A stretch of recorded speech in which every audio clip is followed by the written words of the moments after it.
Hyvät naiset ja herrat, tervetuloa seuraamaan Kaurakokki-kisan finaalia. Kimi, kerro mulle vähän, mikä on Kaurakokki? Kaurakokki-kilpailu on tämmöinen ensimmäinen laatuaan Suomessa ja tämä on järjestetty kaikille alan oppilaitoksille, eli pääsy on vapaa ja siitä syystä meillä onkin hyvin mielenkiintoiset joukkueet, että ikäjakaumakin ja heidän kokemuksensa on aika laaja. Anu Kaukovirta, Norja, minkä takia me lumoudumme kaurasta tänään?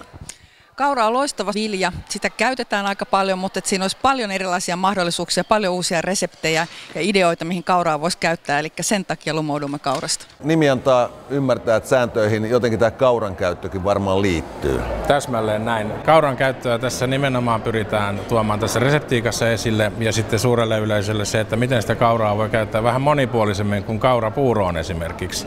Ja selkeä kriteeri tässä on, että sen annoksen tulee sisältää vähintään 30% kauraa. Suomalaiset yritykset on aika paljon kehittänytkin sit tuotteita, mutta ne ei ole ihan vielä sillä tavalla löytänyt kotikeittiöä ja nyt me nimenomaan haluttaisiin löytää kotikokille ideoita uuteen kauran käyttöön.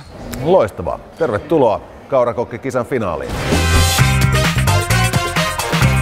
Moikka vaan kaikille ja oikein paljon onnea kisaan. Käydään nopeasti läpi nämä kriteerit. Eli ulkonäöstä 1–10 pistettä. Mausta tulee kaikkein eniten, eli 1–30 pistettä. Innovatiivisuus 1–20 pistettä. Kuinka käyttökelpoisia reseptit ovat nimenomaan kotikeittiöön 1–10 pistettä. Ja sitten kokonaisuudesta, miten nämä kaikki toimii sitten yhdessä, niin 1–10 pistettä.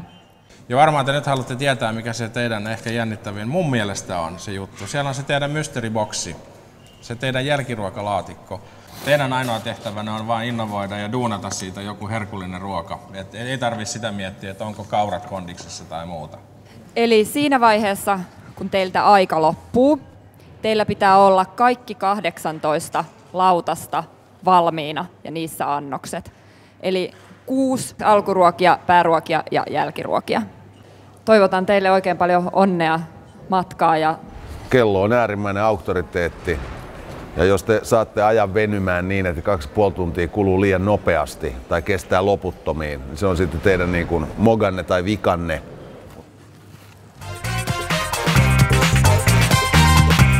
Pätäri ja Westman, valmistautukaa 5. Nyt matkaan!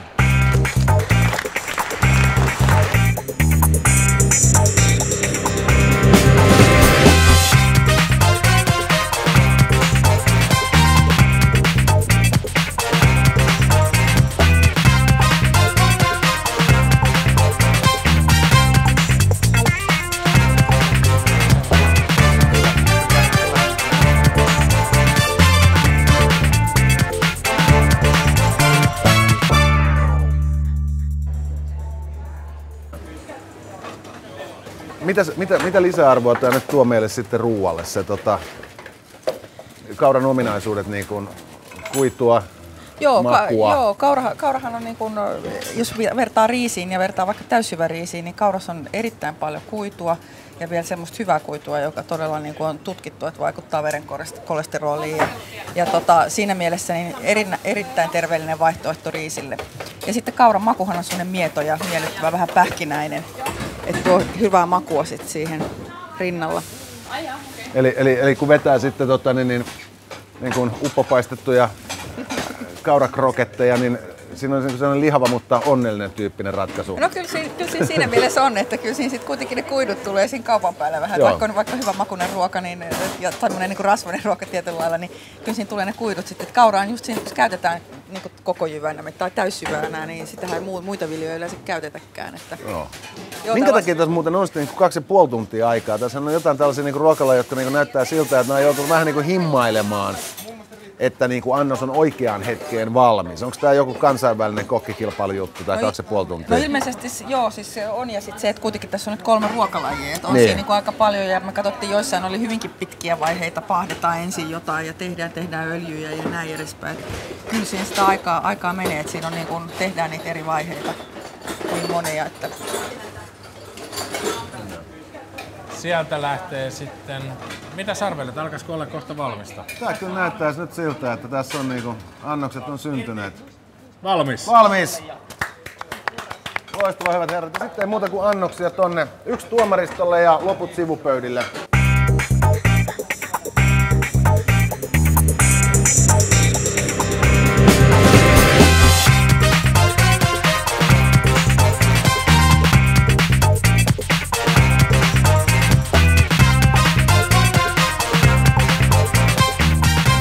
No niin, Lari Pätärikin saapui paikalle.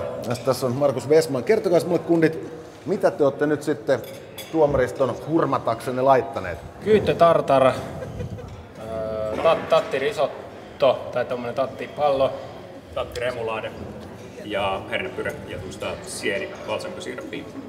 Se on alkuruoka. Ja pääruoka koostuu sitten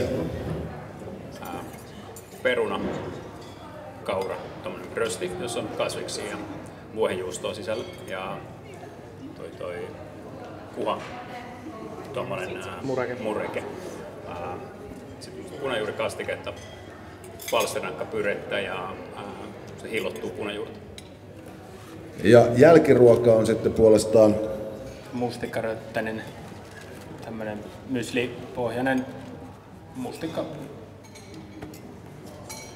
Piirakka, suklaasoosi. Oliko se resepti hankala rakentaa, kun oli tää 30% kaurasta sääntö? 30% lautasella aika paljon yhtä raaka-ainetta. Oli siinä vähän.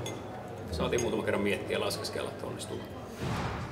Hitana jätkänä mä rupesin ihailemaan tätä esillepanoa, että tää on niin hyvin johdonmukainen, että tässä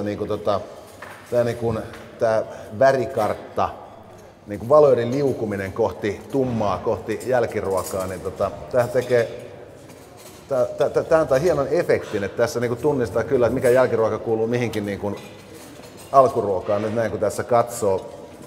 Puhtaus on puoliruokaa, onko tämä toinen puolikas sitten ulkonäköön? Totta kai. Kuinka pitkälle se on mietitty siinä vaiheessa, joku se resepti on valmiina, että miltä se näyttää valmiina, se annos? Sitten alettiin tekemään reseptejä, niin pyöriteltiin lautasella ja mietittiin, että tästä nyt puuttuu jotain, tarvii vähän lisää väriä, tarvii jotain. Sitten tuli sitten tämä punajuurikastike pääruualle. Kyllä me mietittiin sitä reseptiä juunassa. Kiitoksia hyvät herrat. Tässä on nyt kaikki menut näytillä, niin voidaanko tästä nyt vetää jotain suomalaisen keittiön suuria trendejä? Jos raaka-aineista puhutaan, että ne on aika lailla samanlaisia, mikä on hyvä asia, mutta sitten niin kuin tekniikoita, niin kuin todettiin, tuolla oli sitten monenlaista, ja se näkyy myös tässä lautasilla, että tässä on osa, mitkä on tehty tosiaan hitaasti kypsentämällä niissä perämoottorivesissä, ja sitten on osa, mitkä on tehty ihan valmiiksi komponenteiksi niin kuin alusta loppuun asti nopeammassa ajassa, ja sitten meillä on varsinkin näissä jälkiruuissa, huomaatko mikä on yhteinen nimittäjä? No. Siellä on aika paljon tämmöinen piirakkamalli ollut, mikä on todettu. Joo, Mystery Box niin petasi itsensä täksi jälkiruuaksi, että jos isketään mustikoita ja kauraa, niin kyllä jonkun sortin mustikkatorttu tulee. Juuri näin. Täytyy muistaa, että tämä on ensimmäinen kerta, että tästä aiheesta ylipäätään kisataan Suomen maassa tai koko Pohjoismaissa, että me tehdään pilottihommaa ja ensimmäisen kerraksi tämä näyttää tosi loistavalta. Sen verran saa levittäytyä, että kaikilla on hyvä mieli, mutta tuomariston puheenjohtaja Anu Kaukovirta, Norja, ole hyvä, show on sinun. Joo, kiitoksia kaikille kilpailijoille. Että me täytyy sanoa, että me oltiin kyllä hyvin tyytyväisiä tähän teidän keittiöstä tulleeseen tulokseen. Me päätettiin jakaa nyt niin, että meillä on ykkössiä, kakkosia ja jaettu kolmossia, niin meillä on 2 kolmossiakin vielä, kun me haluttiin palkita koska tässä oli hyvin erityyppisiä myös nämä suoritukset sillä tavalla, että siellä niin painottu eri asiat ja sellaisia meille tärkeitä asioita. Mutta nyt ensin nämä 2 kolmospalkinnon saajan niin perustelut. Eli hienoja oivalluksia. Siinä on käytetty erittäin innovatiivisesti näitä kauraraaka-aineita, fine diningia, oikein superkauniita, ihania annoksia, siistiä työskentelyä.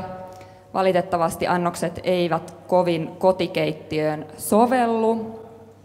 Vähän vaikea tehdä.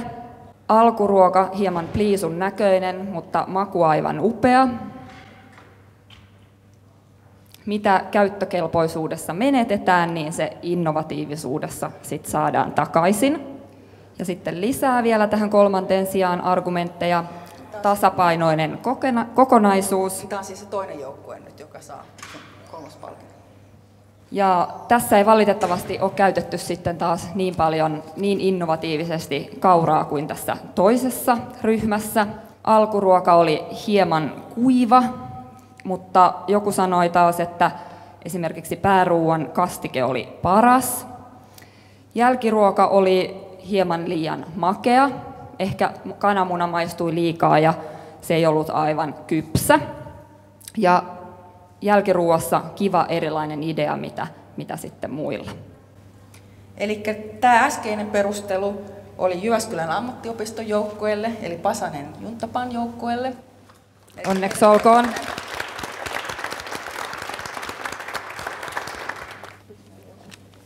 Tästä tuli erityisesti plussaa siihen kotikeittiön soveltuvuudesta ja semmoisesta peruskotoisuudesta, että sitä voi oikein hyvin tehdä siellä kotikeittiössäkin.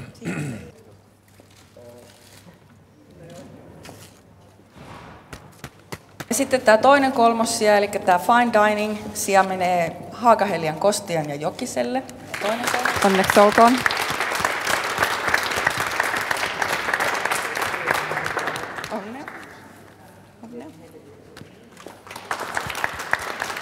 Eli tässä tulee nyt sitten kakkossijan perustelut.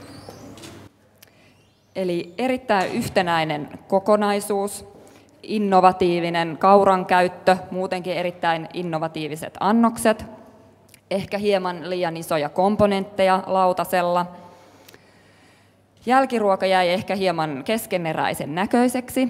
Keittiöstä voisi sanoa sen verran, että keittiössä oli erittäin siistiä ja rauhallista työskentelyä, mistä tuli erittäin paljon plussia, kun käytiin siellä vakoilemassa. Jälkiruoassa vähän liian paksu pohja, mutta oikein hyvän makuinen, ei ehkä kovin innovatiivinen tosin. Alkuruuassa raaka-aineena käytetty sitä kuhaa, joka oli tosi kiva idea, vähän erilainen. Tasainen, hyvä kokonaisuus ja erittäin kauniit annokset. Eli kakkossija menee Haakahelian Pötäri Westmanille. Onneksi olkoon.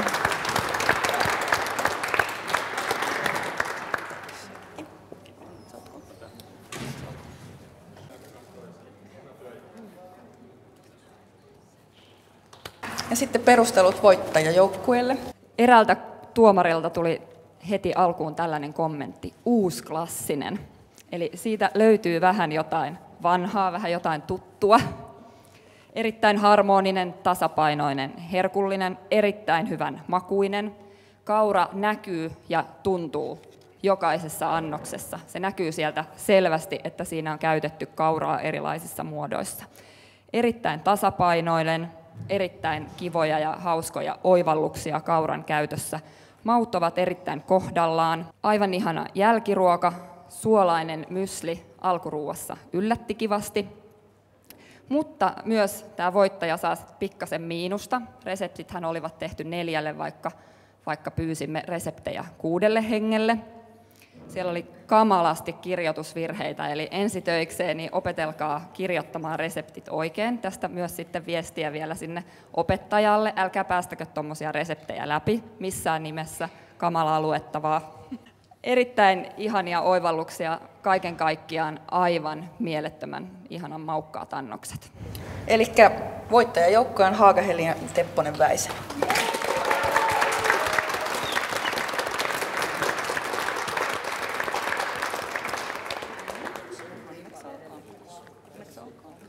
Onneksi olkoon pojat, oli ilo syödä teidän ruokaa. Se oli tosi maukasta ja niin kuin sanottiin, että kaurakilpailussa tässä ollaan, niin se tuli hienosti esille. Ja myös se, että mikä on se tärkeintä, niin on tietysti maku. Ja nyt saatte seuraavan vuoden makua joka toinen kuukausi, kun annatte teidän nimet mulle. Onneksi olkoon. Tässäpä tärkeimmät, hyvät naiset ja herrat. Vielä kerran järkemästä aplodit niin voittajille kuin kaikille osallistujille. Tämä oli hieno päivä. Samoin kiitos tuomaristolle, kiitos Haakahelialle, kiitos yhteistyökumppaneille ilman muuta.